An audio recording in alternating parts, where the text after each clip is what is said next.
Tani është momenti që të ndalemi tek horoskopi ekonomike dhe të shohim se si do t'jetë dita për 12 shenjat e zodiakut. Si pari në hap, Dashi, i cili me sa duket në punë do duhet që të tregojë anën e tij më të mirë, e cila do të thotë durim dhe organizim. Financat përmirësohen gradualisht, por është mirë që ju të shmangni shpenzimet impulsive. Kjo sa i përket shenjës së Dashit, keni parasysh të gjitha këto, ndërkohë nga ana tjetër do të ndalemi tek shenja e radhës, është Demi. Një mundësi e re profesionale mund të sjellë fitime shtesë, kujdes me investimet e nxituara. Mos u tregoni shumë bujar sot me parat tuaja, është mirë që mbase ta rimendoni edhe njëherë se si të menaxhoni këto asete ekonomike që i keni më njanë edhe mund të shpërbejnë për të investuar në diçka e cila më vonë mund të jetë vërtet fitimprurse. Por duhet patjetër që të jeni shumë të mirë në menaxhimin e gjithë situatës. Shkojmë tek binjakët. Se i përket binjakëve, komunikimi ju ndihmon që të zgjidhni çështje në punë, financat do të kërkojnë më shumë kontroll.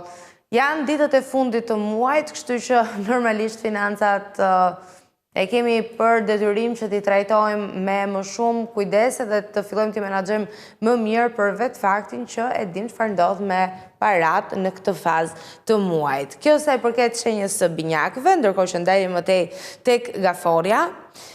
Për gaforen, dita do t'jetë pozitive kryesisht për marrëveshje dhe projekte të reja. Në aspektin financiar, bëuni gati dhe prisni lajme të mira, ju që i përkisni shenjës së gafores. Shkojmë tek Luani. Okej, sa i përket Luanit, energjia dhe ambicia ju çojnë drejt suksesit profesional, si për herë ambicia prezente në çdo etape, në çdo fazë të jetës së Luanit. Mund përfitoni ekonomikisht nga një bashkëpunim. Kështu që fillojni dhe mendojni vërtet se çfarë benefitesh mund të keni në partneritete me njerëz që i njihni dhe me të cilët punoni. Virgjëresha më tej, angazhimet shtohen për virgjëreshën, por rezultatet do të jenë goxha të kënaqshme. Kujdes me shpenzimet e panevojshme, nuk është momenti ky për të bler gjërat reja ose për të shkuar drejt një shpenzimi që do të ishte i tepërt për buxhetin tuaj. Prisni edhe pak ditë derisa të stabilizohet situata dhe më tej mund të vazhdoni dhe të veproni dhe mbase edhe t'ja bëni pak më shumë shefin vetes. Shkojmë tek Peshorja. Për Peshoren një negociat mund të rezultojë fitimprurse.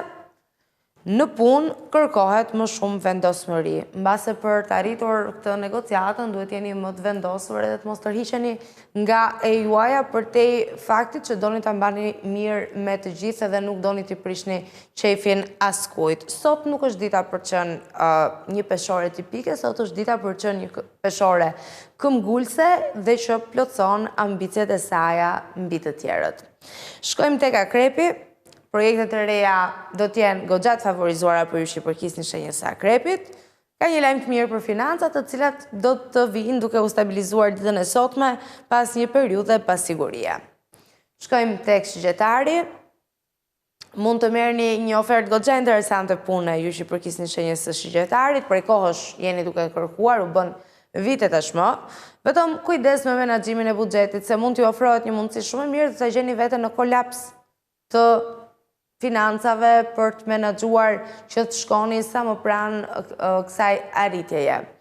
Nga Shigjetari ndalemi tek Bricjapi, sa i përket Bricjapit, këmbgulja ju sjell rezultate konkrete në karrierë, financat mbeten të shëndrueshme.